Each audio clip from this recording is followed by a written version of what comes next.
네, 오늘 함께 은혜 받으신 하나님의 말씀은 하박국 2장 1절로 4절까지의 말씀입니다. 구약 1302쪽에 있는 하박국서 2장 1절로 4절까지의 말씀을 제가 봉독해 올려드리겠습니다. 내가 내 파수하는 곳에 서며 성루에 서리라.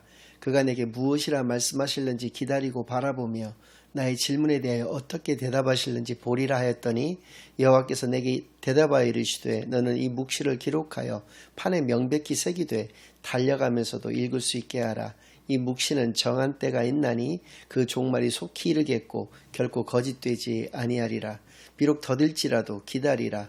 지체되지 않고 반드시 응하리라. 보라, 그의 마음은 교만하며 그 속에서 정직하지 못하나 의인은 그의 믿음으로 말미암아 살리라. 아멘. 하나님 아버지 감사드립니다. 오늘도 귀한 주일로, 귀한 교회로, 귀한 예배로 인도하여 주신 은혜를 진정으로 감사드립니다. 지금 이 시간 저희들이 지난 한 주일간 지었던 모든 죄악을 예수 그리스도의 십자가 아래 다 내려놓고 오직 저희들의 온 마음과 정성을 다하여 하나님께만 드려지는 예배를 통하여 하나님께서만 영광 받으시는 은혜의 시간으로 이 시간을 인도하여 주시옵소서. 모든 것을 감사드리오며 예수 그리스도의 이름으로 기도드리옵나이다. 아멘. 네, 오늘은 하나님의 응답 그 두 번째 시간으로 오늘 본문 말씀을 중심으로 하나님의 말씀을 증거하겠습니다. 지난 주일과 이번 주일까지 2주간에 걸쳐서 하박국서를 통한 하나님의 은혜를 여러분들과 함께 나누고 있습니다. 믿음의 요체는 여러 가지 형태가 있을 수가 있습니다. 그 중에서도 오늘 본문 말씀은 우리에게 믿음의 인내와 믿음의 용기만을 가지고 우리가 살아갈 것을 분명하게 말씀하여 주신 것이고, 지난주일에는 그래서 우리가 믿음의 인내에 관해서 주로 살펴보았습니다. 믿음의 인내에 관해서는 베드로후서 3장 8절에서 13절까지 그 의미에 대해서 아주 정확하게 잘 나와 있는데 먼저 본문 말씀을 읽어드리겠습니다. 사랑하는 자들아, 주께는 하루가 1000년 같고 1000년이 하루 같다는 이 한 가지를 잊지 말라. 주의 약속은 어떤 이들이 더디다고 생각하는 것 같이 더딘 것이 아니라 오직 주께서는 너희를 대하여 오래 참으사 아무도 멸망하지 아니하고 다 회개하게 이르기를 원하시느니라.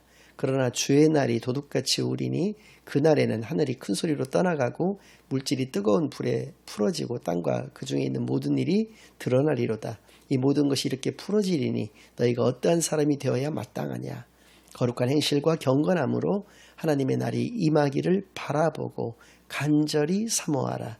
그날에 하늘이 불에 타서 풀어지고 물질이 뜨거운 불에 녹아지려니와 우리는 그의 약속대로 의가 있는 곳인 새하늘과 새 땅을 바라보도다. 아멘. 그렇습니다. 우리의 죄로 말미암아 세상이 심판받아 멸망의 그 순간에 얼마나 두려움의 모습이겠습니까?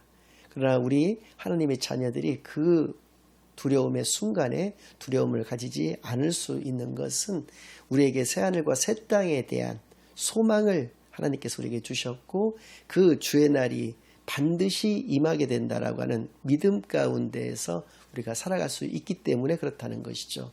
그렇다면 우리에게 필요한 것은 무엇인가? 우리는 거룩함으로 하나님께서 약속해 주신 그 주의 날이 임하기를 간절히 기다리고 또 하나님의 말씀만을 붙잡고 그것을 사모하는 그런 마음으로 살아가는 바로 믿음의 인내가 가장 중요한 것임을, 그렇기 때문에 이 땅에서 우리가 어떠한 형편과 처지와 상황과 환경 가운데 살아가는 것은 더 이상 우리에게는 아무런 의미가 없다라고 하는 것, 우리는 오직 하나님의 약속만을, 하나님만을 바라보는, 그리고 그것을 기다리는 그러한 삶만을 살아가는 그런 귀한 존재들인 것을 우리가 이 말씀을 통해서 분명히 알 수가 있는 것이죠. 오늘은 믿음의 용기에 관해서 어떤 말씀을 우리에게 주셨는지 살펴보도록 할 텐데요. 먼저 본문의 2장 4절 말씀 다시 한번 읽어드리겠습니다. 보라, 그의 마음은 교만하며 그 속에서 정직하지 못하나 의인은 그의 믿음으로 말미암아 살리라. 그렇습니다. 우리는 원죄 이후로 본질상 진노의 자녀, 즉 사단의 자녀로서 우리가 이 땅에서 살아갈 수밖에 없습니다.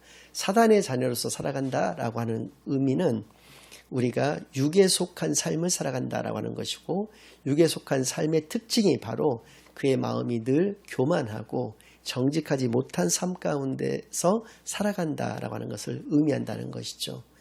이러한 상태에서 우리가 하나님의 자녀로서 살아간다라고 하는 것은 정말 하나님만을 바라보고 하나님의 말씀만을 의지하면서 겸손하게 그렇게 또 정직한 공의와 사랑의 삶을 실천하면서 살아가는 것임을 생각할 때 여기에서 가장 필요한 것은 바로 믿음의 용기인 것을 분명히 깨달아 알 수가 있는 것입니다. 모든 사람들이 교만하고 정직하지 못한 삶을 살아갈 때 나만은 하나님의 자녀인 나만은 겸손한 가운데에서 또 공의와 사랑의 실천의 삶을 살아간다는 것만큼 얼마나 용기 있는 행동이 있겠냐는 것이죠.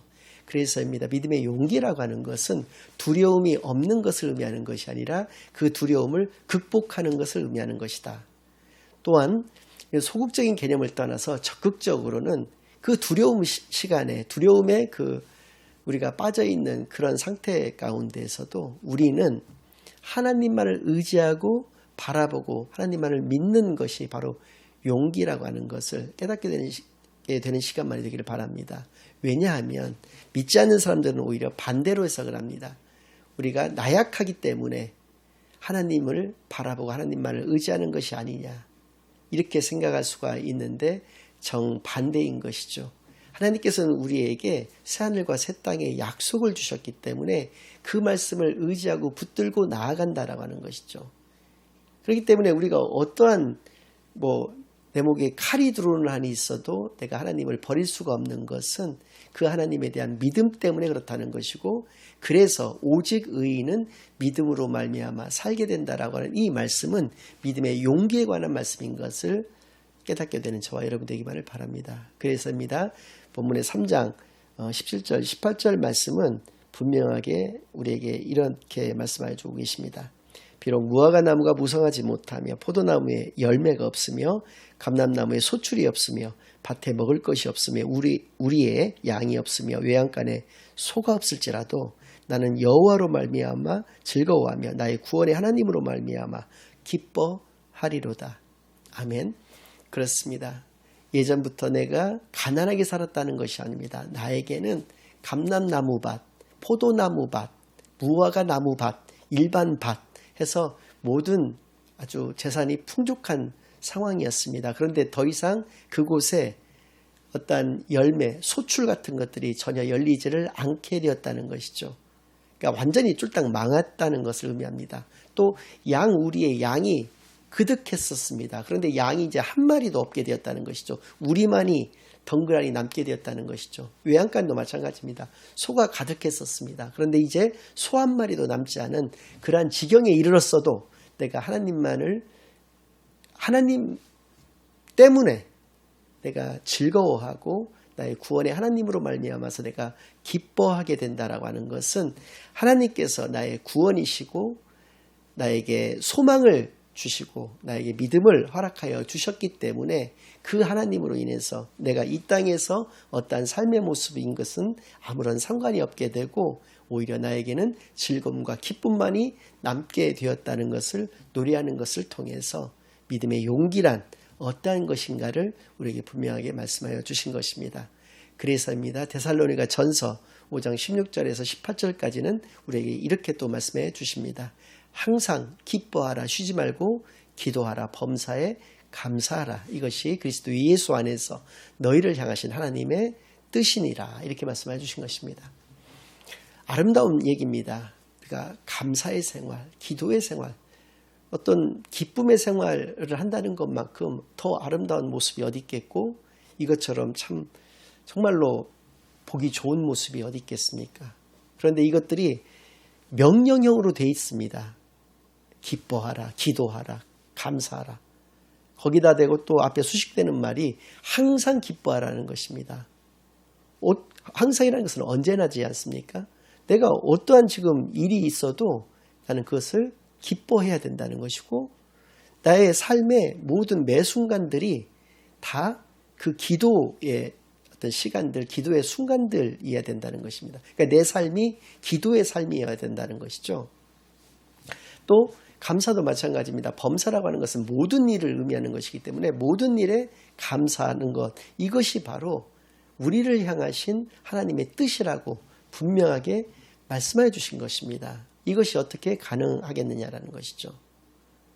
이것은 이런 질문을 여러분들에게 또 한 가지 드리고 싶습니다. 과연 하나님은 공평하신 하나님이신가? 바꿔서 표현한다면 인생이라고 하는 것이 반드시 공평한 것인가? 이런 질문을 드리고 싶습니다. 그에 대한 대답은 불공평하다는 것입니다. 출발선 자체가 벌써 다릅니다. 내가 태어나서 눈을 떠봤더니 나의 부모님이 대통령이고 재벌인 그런 사람과 눈을 떠봤더니 거지고 노숙자인 사람의 출발선이 어떻게 같을 수가 있겠습니까?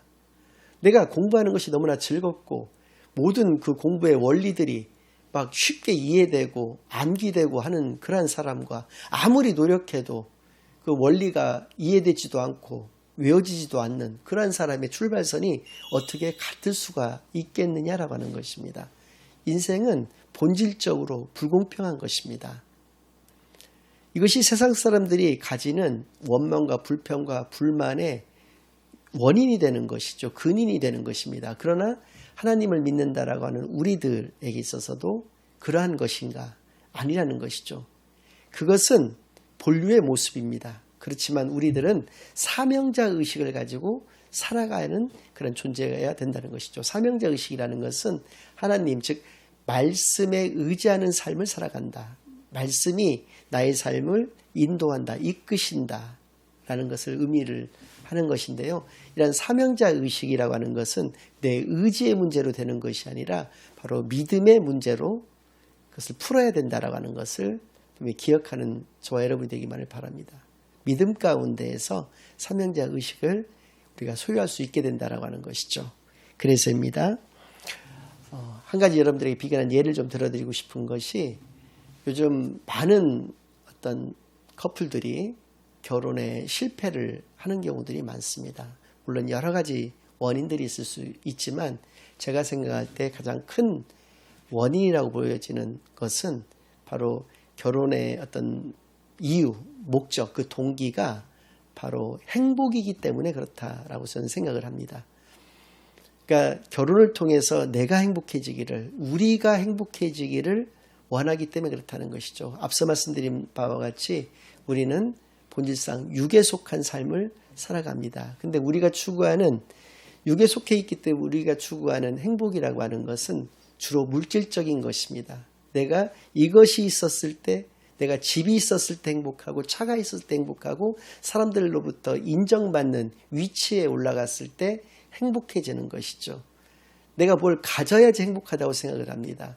내가 좋은 백을 가져야, 좋은 옷을 가져야, 좋은 화장품을 가져야 행복하다. 그것이 행복의 조건이 된다라고 생각을 하기 때문에 그것이 이루어지지 않고 상대방에 대해서 자꾸 실망하는 순간들이 쌓이게 됨으로 말미암아서 결혼은 실패에 이르게 된다라고 하는 것이죠. 그렇다면 결혼을 성공에 이르게 하기 위해서는 우리가 어떻게 해야 되느냐? 우리의 결혼의 목적이 행복이어서는 안 된다는 것이죠. 그것은 바로 우리가 결혼이라고 하는 것은 상대방을 사랑해서 하는 것이기 때문에 그 상대방을 섬기기 위해서 그 사람을 잘 섬겨주기 위해서 우리가 결혼을 하였을 때 그것이 성공할 수가 있다라고 하는 것입니다. 예수님이 잡히시기 전에 제자들의 발을 씻겨주시는 일명 그 세족식의 그 의식이 좀 벌어졌습니다. 과거에는 말할 것도 없었습니다. 스승이 제자들의 발을 씻겨준다? 이것은 상상도 할 수 없는 일이었는데 그 스승이 더군다나 하나님이신 예수님이었다는 것이죠. 그 제자들의 발을 일일이 씻어주시면서 하나님께서는 섬기는 자가 어떠한 모습이어야 하는 것인가를 분명히 우리에게 본을 보여주신 것이죠. 믿음도 이와 같다는 것입니다. 결혼도 이와 같을 뿐만 아니라 믿음 역시도 우리가 하나님으로부터 복을 받아 누리기 위해서 신앙생활을 하는 것이 아니라 하나님을 섬기기 위해서 하나님께 영광을 올려드리기 위해서 우리가 신앙생활을 해나간다는 생각을 할 때 그것이 바로 올바른 신앙인의 모습이 되어지는 것이고 올바른 하나님의 자녀된 그런 모습이 되는 것임을 분명히 깨닫게 되는 시간만이 되기를 간절히 바랍니다. 그때 비로소 기쁨과 기도와 감사의 그런 생활이 우리에게 가능하다라고 하는 것을, 그것도 항상 기뻐하고 쉬지 않고 기도하고 또 범사에 감사할 수 있는 하나님의 온전하신 그 뜻을 우리가 이루는 귀한 삶을 살아갈 수 있게 된다라고 하는 것을 깨닫게 되는데, 부족함이 없는 저와 여러분이 되시기만을 예수 그리스도의 이름으로 간절히 축원합니다. 아멘. 이제는 우리 주 예수 그리스도의 은혜와 아버지 하나님의 극진하신 사랑과 성령 하나님의 내주인도 역사 교통하심이 이번 주와 지난주의 말씀들을 통해서 앞으로 믿음의 인내와 믿음의 용기만을 가지고 살아가기로 다짐하고 결심하고 돌아가는 모든 사랑하는 주의 자녀들과 그 가정 위에, 그들의 생업 위에 이제로부터 영원까지 항상 함께 있을지어다. 아멘.